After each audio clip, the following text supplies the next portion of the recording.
اور وہ وقت بھی یاد کرنے کے قابل ہے جب ابراہیم علیہ السلام نے اپنے باپ آذر سے فرمایا کہ کیا تم بتوں کو معبود قرار دیتا ہے، ایک اللہ کو چھوڑ کر جو مورتی بناتا ہے اپنے ہاتھوں سے دنیا والوں کو بیچ دیتا ہے، وہ لوگ ان کو پوجا کرتے ہیں، عبادت کرتے، کیا تم بھی بتوں کو عبادت کرتا ہے؟ اس طریقے سے ابراہیم علیہ السلام نے اپنے باپ آذر سے سوال کیا، بے شک میں تجھ کو اور تیری ساری قوم کو سریا غلطی میں دیکھتا ہوں۔ اس طریقے سے ابراہیم علیہ السلام نے اپنے باپ کو جواب دیا، اور ہم نے ایسی ہی طور پر ابراہیم علیہ السلام کو آسمانوں اور زمین کی مخلوقات دکھلائی تاکہ وہ عارف ہو جاوے۔ اللہ تعالیٰ نے ابراہیم علیہ السلام کو کیا کیا؟ پورے آسمانوں کی، پورے زمینوں کی مختلف طریقے اللہ تعالیٰ نے ان کو دکھلا دی تاکہ وہ جاننے والوں میں سے ہو گئے تو حق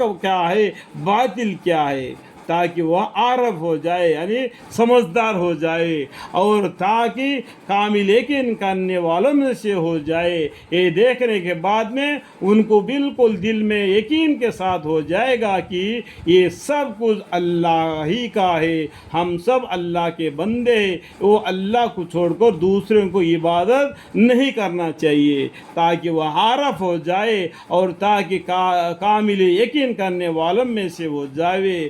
پھر جب رات کی تاریکی ان پر چھا گئی تو انہوں نے ایک ستارہ دیکھا تو فرمائے کہ اے میرا رب ہے۔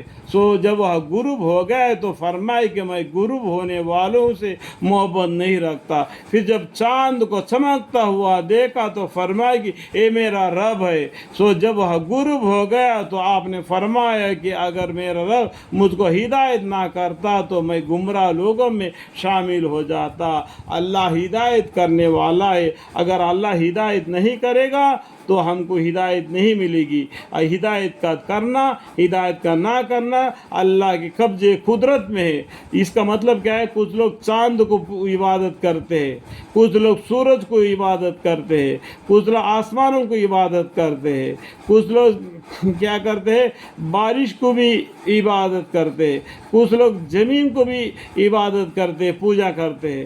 اس طریقے سے کیا ہے؟ یہ سب کچھ اللہ نے بنا ہوئی چیز ہے۔ جس طریقے سے ہم کو اللہ تعالیٰ نے بنوایا، اس طریقے سے زمین اور آسمان کو اللہ تعالیٰ نے بنایا۔ کس لیے؟ ہمارے لیے، ہمارے رہنا سہنے کے لیے۔ اللہ تعالیٰ ہم کو کس لیے پیدا فرمایا؟ وما خلقت الجن والانس الا لیعبدون، جنوں کو اور انسانوں کو صرف اللہ کی عبادت کرنے کے لیے پیدا فرما دیا۔ یہ باقی سب چیزیں اللہ تعالیٰ نے ہمارے استعمال کے لیے پیدا فرمایا۔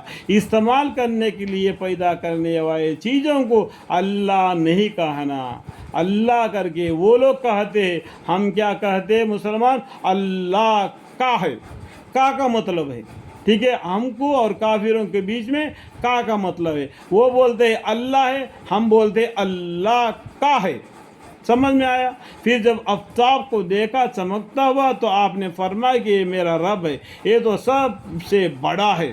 سو جب وہ غروب ہو گیا تو فرمایا کہ اے میرے قوم، بے شک میں تمہارے شرک سے بیزار ہوں، میں ایک سوا ہو کر اپنے رخ اس کی طرف کرتا ہوں جس نے آسمانوں کو اور زمین کو پیدا کیا، وہی، اور میں شرک کرنے والوں میں سے نہیں ہوں۔ اس طریقے سے ابراہیم علیہ السلام نے انی وجہت وجہ الذی فطر السماوات والارض حنیفا وما انا من المشرکین، یہ آیت پڑھ کر ان قوم سے الگ تھلگ ہو گئے۔